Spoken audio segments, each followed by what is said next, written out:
ke u whakatulou. Kore atu kawa atoa. Kamari ka mua whai ka maari. Whai ta whaniri. Te whakahaupa u whatumia.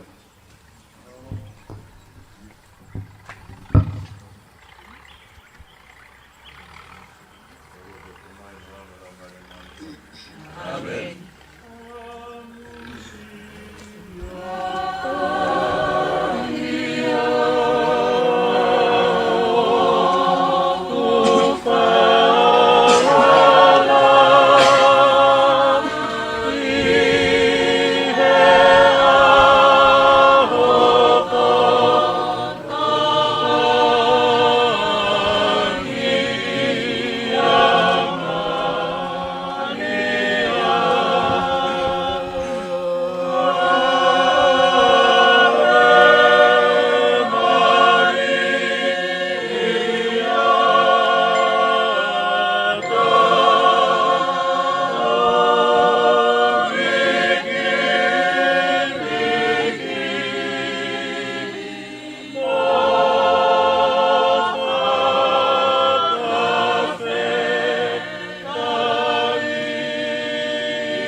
Prosperia Matiu, Vahenima, Vesi Watolu mo e Wafa.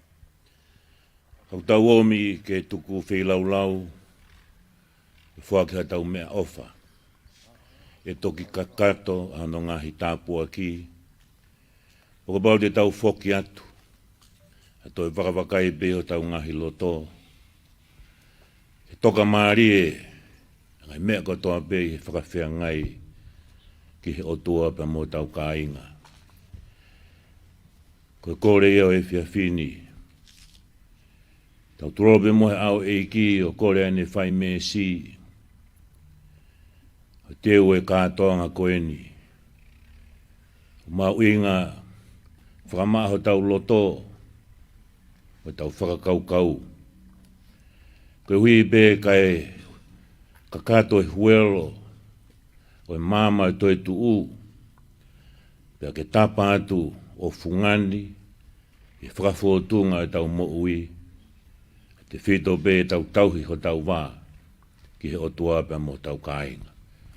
Kore be mua ke tau tuloro, kore be ai kalasia, me whai mesa e otua, ma ki tau tolu.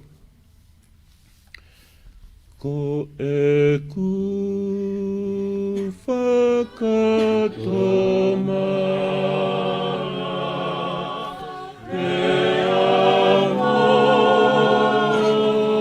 e koferia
e tau tolu alo whai tua mafu mawhi, ne whamore more e tau ngahi ang hala, pai tatake e peki tau tolu ke mo i taingata. Ke tau lotu. Whawhetai ho mau lau mari eiki, he whiawhi whakakoloa koeni. Mau te fua i he palasi, ko vila, ke whakakato ho mau whatungia, whare ho a mohe o fo. Wai e maa whana ho mau loto iki. Koe mau lawe i. Whakawhainga maari e taine prinsesi. La tu fui peka.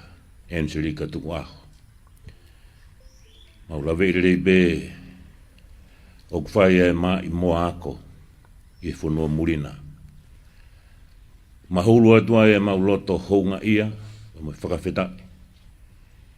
Koe maua e loto le rei au fuato tari e kore pa me tangi pa me he family a fuau. Si ngahi ako kotoa e siasi katolika te whito pe ke lalo kāsia e family a fuau. Whawheta e ki o ku lako e fio rei pe e na afi fio tamatui e tupo wono. Kuini o feina o e whonua na naspau tuku aho. Princess Kalauni mo na whare. Princess Pure sa alo te mawhireo tuita. Pa mo e whare hoa mo heo fo. Hapai atu eiki ai whiawhi whakoloa koe ni ai tahine pataloni ngahi ako sias katolika. Whamalu ia eiki whakapulupulu ake lau mare maani o ni mo e mama o toi tuu fuane aki aine mo ui te whito peke ngai to'o whatongi a poto si o fia te kaha u i whatonga ki hono tatake o e whonua a fio mai eiki ki family a fuu ko mau te fua i kere eikini whatawange wha o whare mai ho lau mare maani o ni kene tataki ai o wau e whiawhikoeni, whamawhana ki mautolu. Maria koe mau whae, ke huufia mai pe ki mautolu, pia mai whamiri a whou. Hu whangate mau kore I wawha Jesu Christo ko alo, ka ko mau eiki. Kore pe ki vesi wholofola koeni, tataki aki haki I hulu e whiawhikoeni. Same te au mawhitu. Whawhetai ki eiki he o kune lerei, o kutuloa ta ngata e nea wha. Tuku ke ongo e nau manatu melie, a ki nau dolu na e huhu I he eiki mi he nima o e whiri. A ki nau dolu na ne whakatahataha mai mi e ngahi whonua, mi he hahake mo e hihifo, mi he toke lau mo e tonga. Tuku ke nau o atu a e whawhetai ki he eiki, Ko hiko ne ofa ta e we ia, mone ngahi ngau e whaof, mai whahi ngau e tangata. He kune whawhie marie ia e whie inua, pe whakafonu a e whie ka ia, aki ai ngahi mea lelei.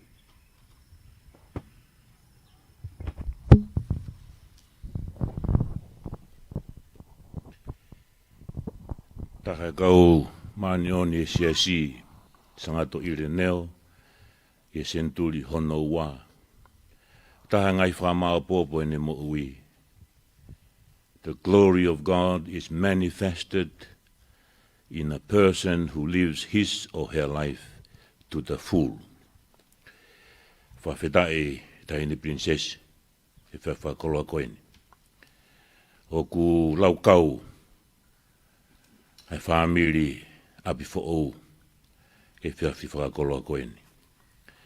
Maulawe I pēa mawhatuki, ma I moa ako, ka koe tumu, I he mala e whaka-akatemika. Oku ma I moa, oku whenga, e whituuna, si o whia pē, whakanau pe whakakoloa, pe whakapulupulu koe he tamai, eiki toi tuu, lawe I pē koe whatongia mamafa. Ka koe hui koe lau marere e whituuna. Mea heni he whiawhini, te ua ke atu e kātoanga tanu pou. Pea moe aho e korisi tau teo ni mga furu mahiwa. Koe sāme teo mawhitu. Koe mau hiwa be e mau loto whakawhetai, he koe koloa bea tonga koe whakamalo.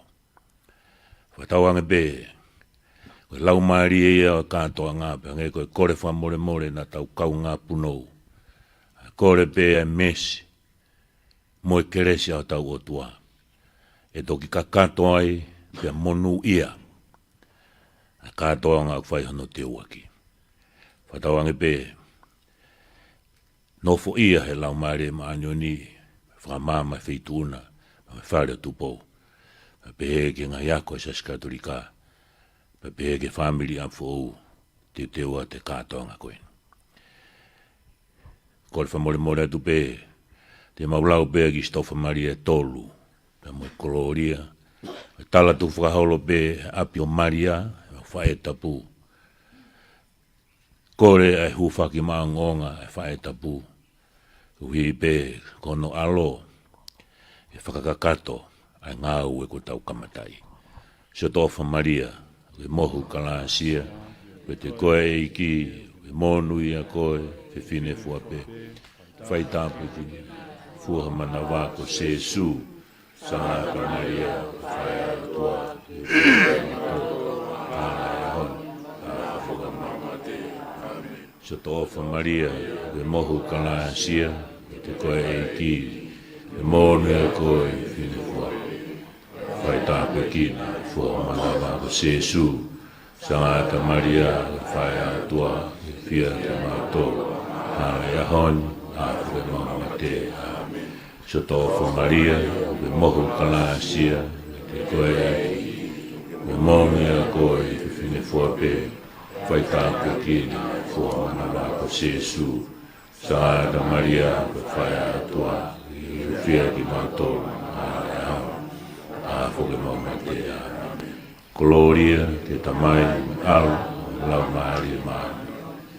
Io tawang, io na gloria mua, na gloria ahon, aho toa peo tangata. Me taong hifo mai ka te ki tau tolu, tau te whito peke whituna, ta hene prinsesi, la tuwhi peka ensili ka tukwao. E tāpua ke atua mafi, e tamai, me alopa me lau maari maani oni. Maletile o fe na etelo samele mate ana efe I akefa kamole mole aloisi o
whakatulo watu.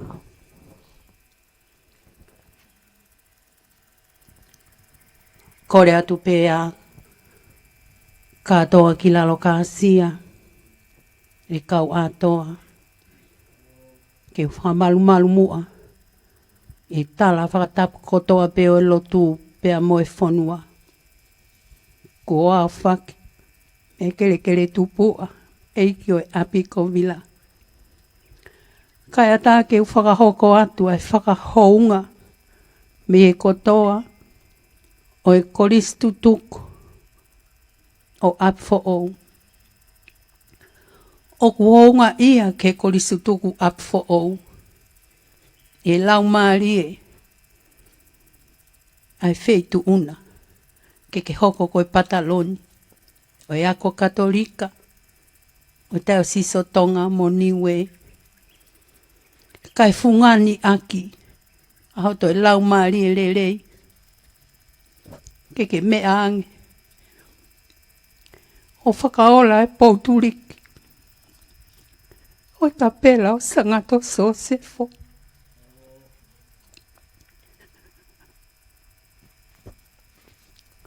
Ka wātoa.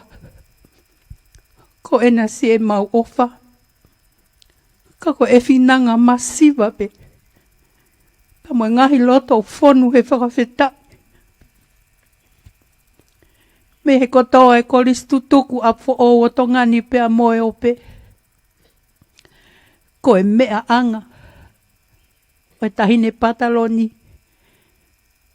Hene whakaola e pou.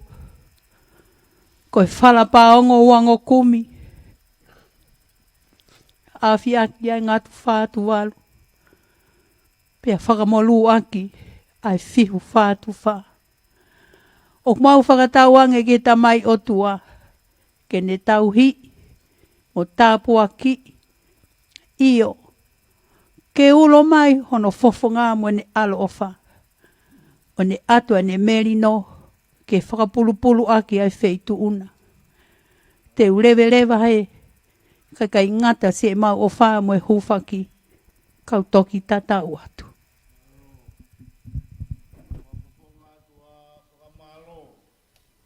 Katoa ki lalo kāsia, ko ia ko e finanga, ka ko e mea anga e tahine prinsesi. Whāwho ofa e whakamau patu e se unu. Whāwho ofa e whafonga, o e whatu whara, ne kai i whaitanga. Pulupulu atu tua, ka uma e kupesi manurua. Whakta i ngā ue kau whetine, malo au hito. Kore ke u whakatulou, ka mo e kalowhiama kilukilua. O kune siuma wha uta ho tau hawa o ngā. Ko e lau maari e maanioni. Tapa mo e la e o tonga. Ko e hau toka. Ko e hau malu. Tama o tupo wono. Tapa mo e mahina o ke aho aho. Tene kuini o whenea o tu tonga. Kuina na spau.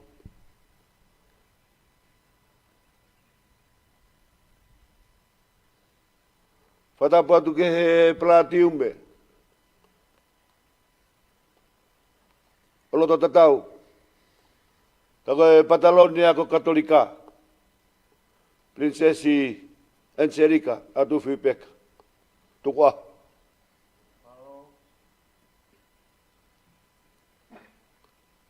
Ka talangata boa i he o whai a te au. Tia na umurokaki halo terie. Pena whe whanonga ka ui kawa. Pe te uhange ha talamatangi whai ki whare. Ka tā mue hala whatungi a kātoa. He fia fin. Ka atoa. La vei pe hoku hinga. Mok whanonga. Koe haa ko ngahi aho siu haka pai a pongpongina.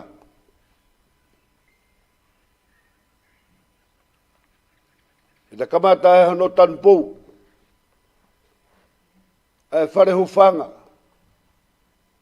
O ako anga katolika. A fo'ou. Ka koe kapela. A kolisi a fo'ou. Whaianga ia e whakahawa whi lau maari.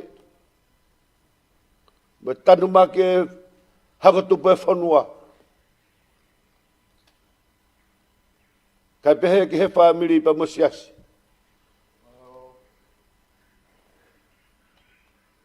Kore whabore more. Na kou tuhu ke umata. He fua haunima.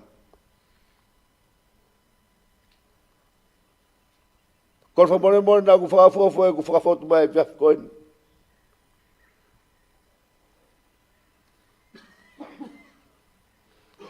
Kei tupe whare ko kuini. Sāro te. Halai walu bataho. E korisi a fōu. Palmore more ka watoa. Na ko te paki halo te rie.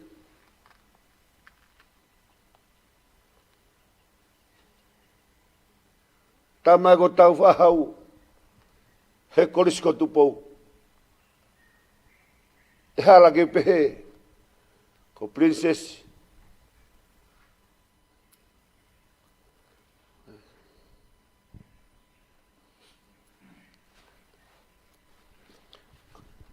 Princess halai wal mata.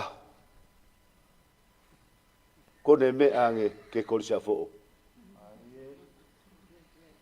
E hala nai ke pehe ko tama pea, tahine pea me hala tu tonga.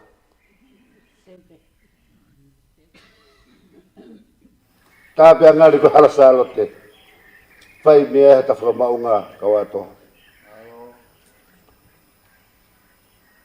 Kone ke u wawonga e toa e Palestini. Ma e katnari. Palestini ako tutuku. Ma e pule ako mo toenga ko sutuku hono kotoa ako katolika. Whatawangi mo toa mahapafi. Ni atu hai mohamalo. Ko uhia ko kai ngako whatongia. Uhanga mai mi moana. Ie whanua. Sias me pule anga. E leo whahoa ko ofa atu. Maro.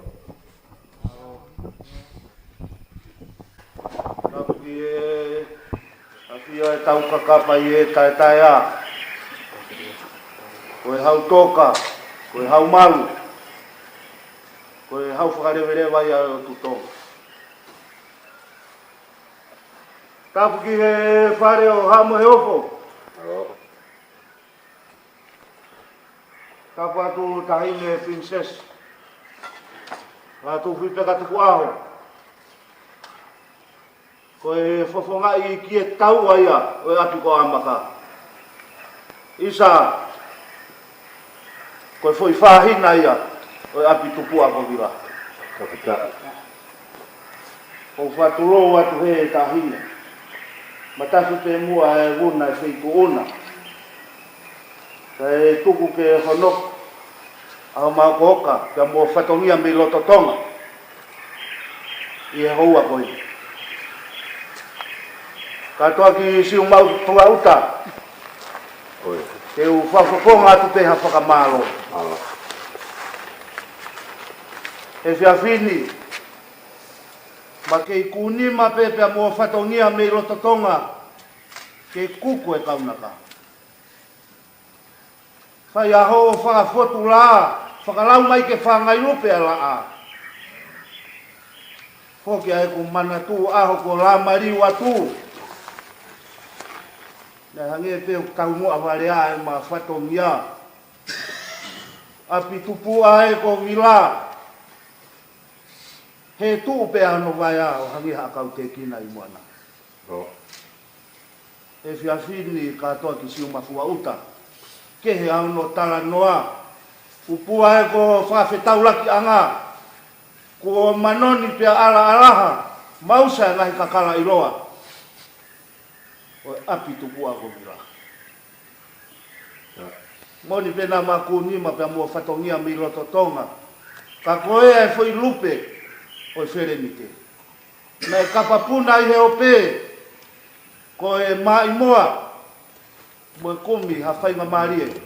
Ko e uia ko e whanua o hamo e ofo. Ka e umaa o tutonga. Ko e whawhitai anga ia e whiawhini. Ko tonu aho misi. Tari lotu a loto tatau.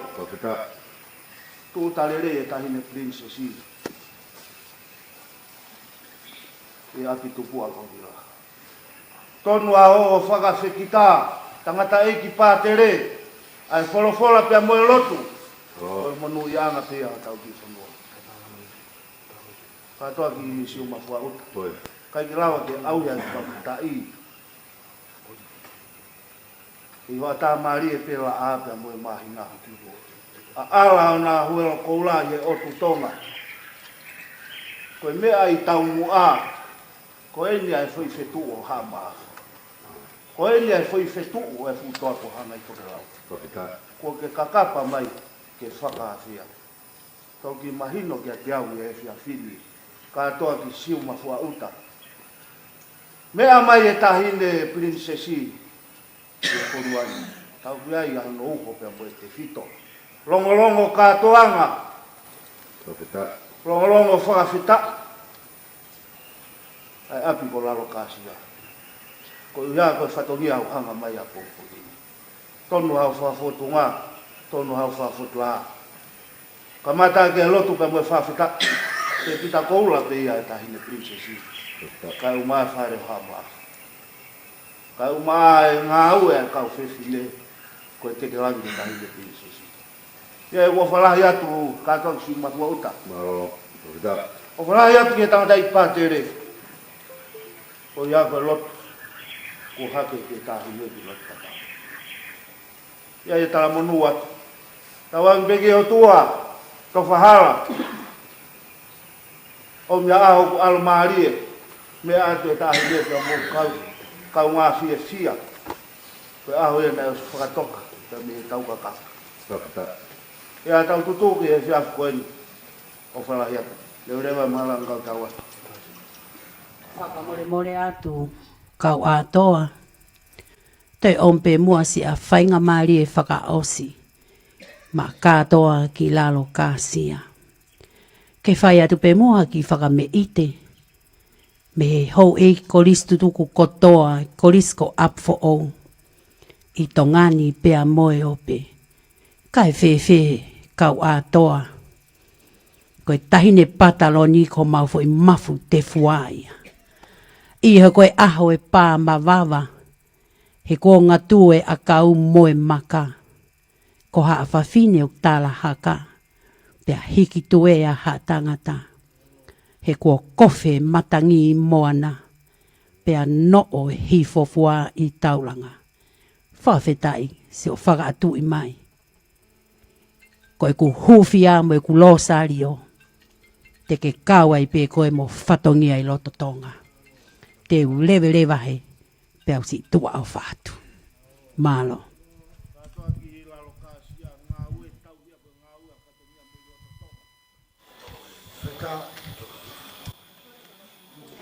Mālo ke tō mai moa hakau. Tangata o tauhi pea tauhi ke mālo. Mālo. Kai si teo mai ai ki whakame i te koe ni. Tauhi pe. Tauhi pe. Mea mai e ngā tamai. Au mai e tamai ki. Au blato. Ai. Puno.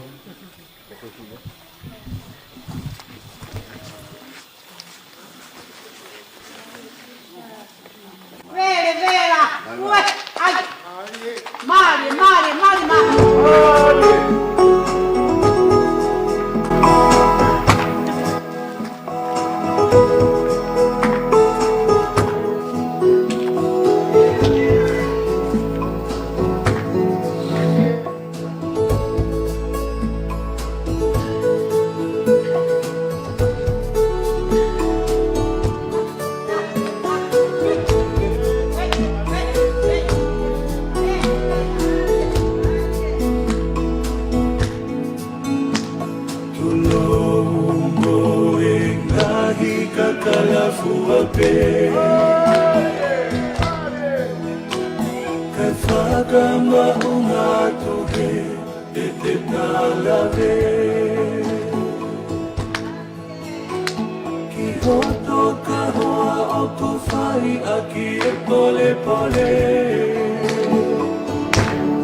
Toto ka hoa o ko whai aki e pole pole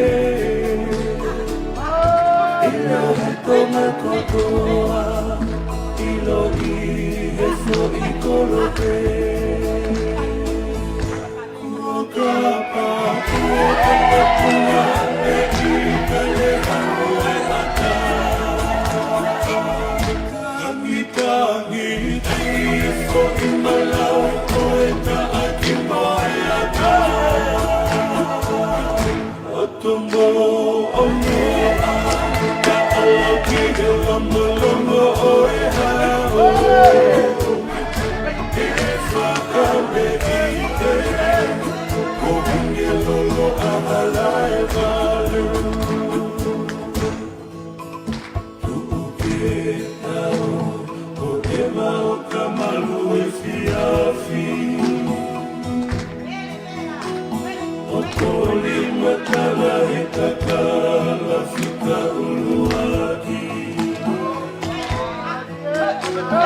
Aloha manongi te akala noa hua aki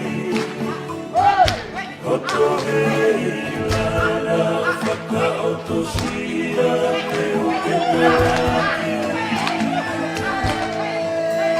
Tu'u ke tau o e mao ka malu e fiafi O poli matala he takala fika uluaki Aloha manongi te akala noa hua aki Oko he ilana whaka otoshia te uke taraki Kuoka pa kuoka patua e I ka le hao e hata Akitangi I so I malau koe ka aki moe ata Otumo o moa Ka ala ki he lombo lombo o e hao E whakawe I te Ko hongi lolo ahala e walu Kuoka pa kuoka patua e I ka le hao e ata Tangi so I malau koe ta aki moe ata Otumo o moa Ka ala ki he lombo lombo o e hao E whakawe I te Ko hongi lolo ahala e walu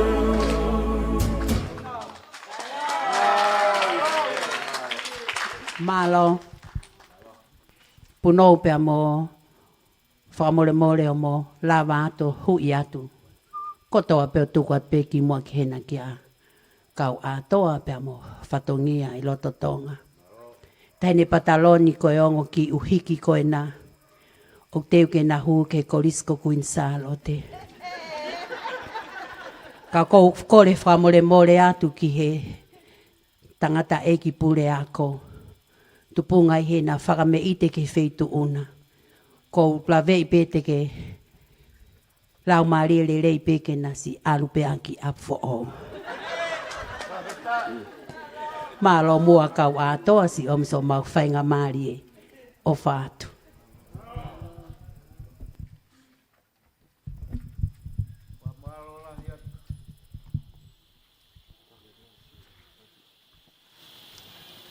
Watoa. Ako e whakamalo i wheituna. Ngari ko tau hatalangi. Kau whoki a he ke lalo kasia. Hoko ate gulau losario. E tari e gulotu. He kita hen ko harai walu mataho. Princesi. E ne huangi kolisa fo'o. He tau fo'o. E tau e hokulangi, kakato ho tau hokulangi. He wike katoangan. Pea mawawai mea kotoa he whungkalalu kasia. Kau mai kau agero langi. Me kau selfie mi. Na hiwa falang langi.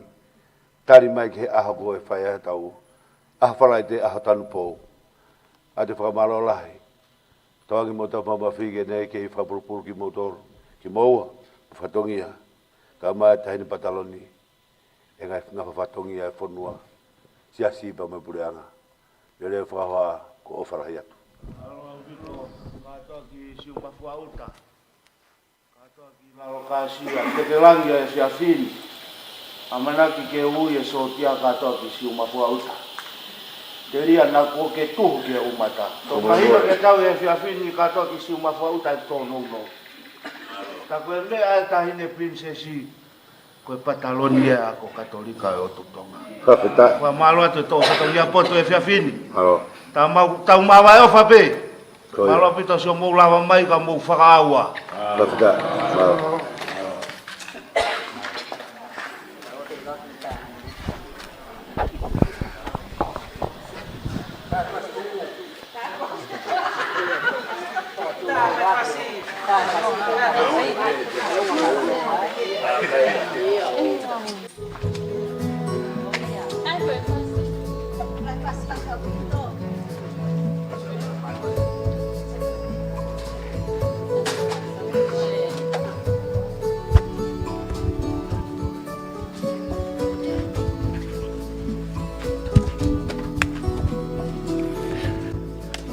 Peke, koe lawa kakatoi e tau kolokama makehe koe a o e whiawhini aina e whahauka tueni me apiko wila pe mi tu mahina. Aia koe kolokama whoko ni koe whakatu uta ia ai koe sutoku apfo o pe whu apo nau hala pe a koe whakataha kia i pe a mo nau kore ai pe ai taine prinsesi ko pataloni ko prinsesi la tu hui peka ke mea ko whalanglangi ai pufua sa wolo ke tanpo ko ia o nau a whalelotu langa fo ko ia o e kapela o sangato a sosefo ai a puha ko ni ia i he pongpongi whalaite ka ku naula mai poni ko e te hito pe naula mai ke whaiha whemea aki pe mo taine prinsesi kako e nau kore ke ni lawange, ni mea ange o whawharanglangi e au tanpou pe a mono fuafua sa ai fuafua sa woloko ke raki pou ai ke wharanglangi ke whalaite ai te tau kau whakatahai e taimi hiwa nai pungpung whalaite pe a e toki hoko at ki he holo a se sofere kakala ki he mau me tokoni pe a mo ngai mawhana ke heke hepe mo ngai sa wolo e toki tāna ki mai i ngai mawhana ki ako ia. Ke koe lau kakato e tau ko kalamakoni he whini me i wila pea hini pehe te mau tatau atu e kau whaifotongia i he poni ni he tawhak whaitāna i aia pita tākafua. E pehe whoki ka wepirea Chinia pea i he tōtaha koina ne whakatataha i koia e tau pēsi ko tupo urea. Pea pefo ke motoa koen whauha atu ko au risa te tana tohi. Ka tau toki, tau laki ki a fo ki lalo kāsia i he pongpongi.